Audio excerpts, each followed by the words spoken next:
Hello viewers, welcome to school Rupam. আজ তোমাদের GK class 4 অর্থাৎ পার্ট 4 নিয়ে হাজির হয়েছি। প্রথম প্রশ্ন, জার্মান সিলভারে কি কি থাকে? এ লোহা, জিঙ্ক, নিকেল। বি তামা, সিলভার, নিকেল। সি তামা, জিঙ্ক ও নিকেল। ডি তামা, জিঙ্ক, লোহা। তো এখানে সঠিক উত্তরটা হবে অপশান সি, তামা, জিঙ্ক ও নিকেল। অর্থাৎ এখানে মনে রাখতে হবে যে জার্মান সিলভারে সিলভার থাকে না। 2 নম্বর, ভারতের সিলিকন ভ্যালি বলা হয় কোন শহরকে? A Chennai, B Hyderabad, C Bengaluru, D Mumbai. তো সঠিক উত্তরটা হবে অপশান সি, বেঙ্গালুরুকে বলা হয় ভারতের সিলিকন ভ্যালি। এছাড়া উদ্যাননগরী বলা হয় বেঙ্গালুরুকে। হায়দ্রাবাদকে টেক সিটি বলা হয় বা হ্রদের শহর বলা হয়। চেন্নাইকে ভারতের ডেট্রয়েট বলা হয়।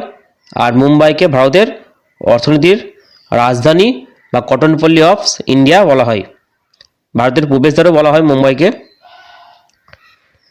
3 নম্বর প্রশ্ন, মিউরেটিক অ্যাসিডের অপর নাম কি? A nitric acid, B sulphuric acid, C hydrochloric acid, D acetic acid. তো সঠিক উত্তরটা হবে option C, hydrochloric acid. Hydrochloric acid আমাদের যে মানবদেহের পাকস্থলীতে অবস্থিত। 4 নম্বর প্রশ্ন, সাম্প্রতিক কোন বিষয়টি 150তম বছর উদযাপন করা হচ্ছে? অর্থাৎ কোন বিষয়টি নিয়ে 150তম বছর উদযাপন করা হচ্ছে? এ স্বাধীনতার 150তম বর্ষপূর্তি, বি বন্দে মাতরম সঙ্গীতের, সি জনগণ মন 150তম বর্ষপূর্তি, ডি লালকেল্লার 150তম বর্ষপূর্তি। সঠিক উত্তরটা হবে অপশান বি, বন্দে মাতরম সঙ্গীতের 150তম বর্ষপূর্তি।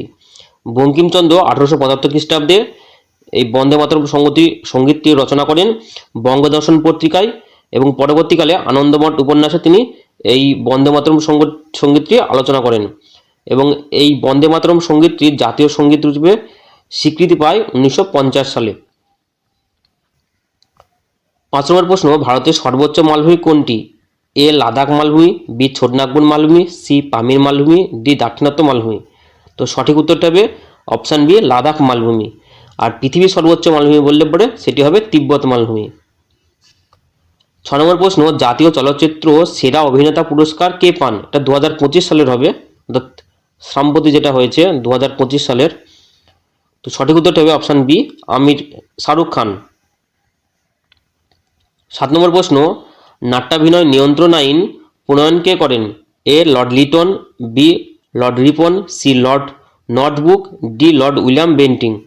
তো সঠিক উত্তরটা হবে অপশান সি, লর্ড নর্থব্রুক 1876 খ্রিস্টাব্দে এই আইনটি জারি করেন।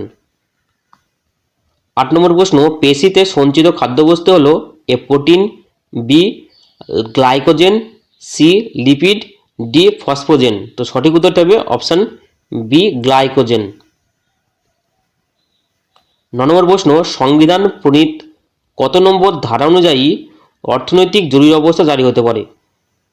এ 352, বি 356, সি 360, ডি 348।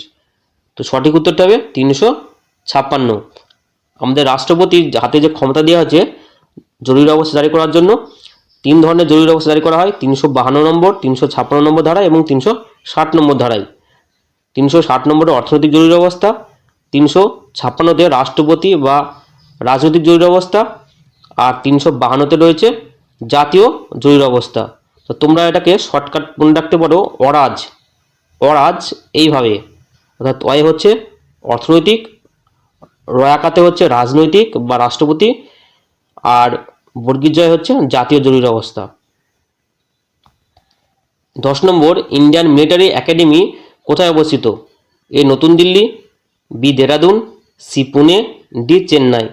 তো সঠিক উত্তরটা হবে অপশান বি, উত্তরাখণ্ডের দেরাদুনে। 11 নম্বর প্রশ্ন, ভারতের বিখ্যাত লেগুন হ্রদ কোনটি? এ মানস সরোবর, বি চিল্কা হ্রদ, সি পুলিকট হ্রদ, ডি ডাল হ্রদ।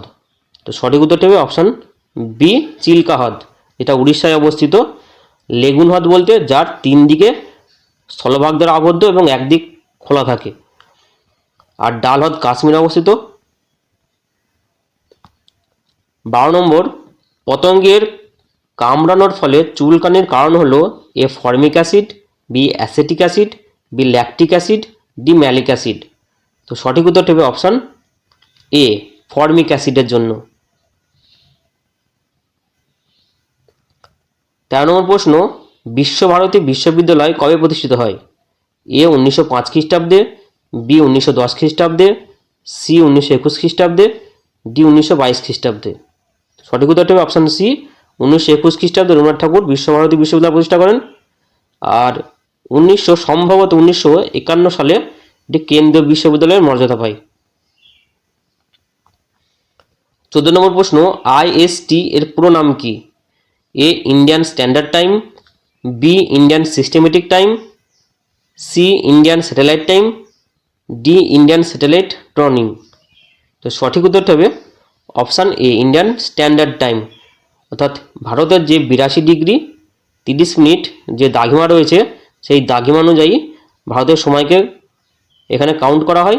অর্থাৎ 82 ডিগ্রি 30 মিনিট পূর্ব, এইটাকে বলা হয় ইন্ডিয়ান স্ট্যান্ডার্ড টাইম। 15 নম্বর প্রশ্ন, কোন খনিজ মৌলের অভাবে নখ চামচের মতো বাঁকানো হয়? A sodium, B potassium, C calcium, D iron. তো সঠিক উত্তরটি হবে অপশান ডি, আয়রনের অভাবে নখ ফ্যাকাশে বা চামচ আকৃতি হয়। 16 নম্বর প্রশ্ন, অঙ্কুরিত ছোলাতে পাওয়া যায় কোন vitamin? Vitamin K, vitamin E, vitamin C, vitamin D. তো সঠিক উত্তরটি এখানে অপশানটি এখানে দেওয়া নেই। সঠিক উত্তরটি হবে অপশান বি, এখানে মিস্টেক হয়েছে, অপশানটি এখানে নেই। তো সঠিক উত্তর হবে option B, vitamin B complex. 17 নম্বর প্রশ্ন, রাষ্ট্রীয় একতা দিবস কবে পালন করা হয়? এ 31শে ডিসেম্বর, বি 31শে অক্টোবর, সি 1 অক্টোবর, ডি 25শে ডিসেম্বর। তো সঠিক উত্তরটা হবে অপশান বি, 31শে অক্টোবর রাষ্ট্রীয় একতা দিবস বা ইউনিটি ডে পালন করা হয়। সর্দার বল্লভভাই প্যাটেলের জন্মদিনকে উদ্দেশ্যে পালন করা হয়। আর 2014 সাল থেকে এই দিনটি পালন করা হচ্ছে। 18 নম্বর প্রশ্ন, ভারতের সংবিধান স্বীকৃতি কয়টি ভাষা রয়েছে? এ 22টি, বি 23টি, সি 35টি, ডি 36টি। তো সঠিক উত্তরটি হবে অপশান বি, 22টি। মূল সংবিধানে 14টি ছিল এবং পরে অ্যাড করে 22টি সংবিধান স্বীকৃতি ভাষা রয়েছে। 19 নম্বর প্রশ্ন, হ্যারি পটারের রচয়িতা কে? A J K. Rowling, B George টিফিনেস, C Peter Hegg, D Chetan Bhagat. তো সঠিক উত্তরটা হবে অপশান এ, জে.কে. রাউলিং। 20 নম্বর অর্থাৎ আজকের ভিডিওর শেষ প্রশ্ন, 2022 সালের ফুটবল বিশ্বকাপ বিজয়ী কোন দেশ? A France, B Argentina, C Brazil, D Uruguay. তো সঠিক উত্তরটা হবে অপশান বি, আর্জেন্টিনা। ফ্রান্স এবং আর্জেন্টিনা ফাইনালে ওঠে, ফ্রান্সকে হারিয়ে আর্জেন্টিনা বিশ্বকাপ জয়ী হয়। তো এই ছিল আজকের ভিডিওর বিষয়বস্তু। আজকের মতো ভিডিওটি এখানে শেষ করছি। ধন্যবাদ।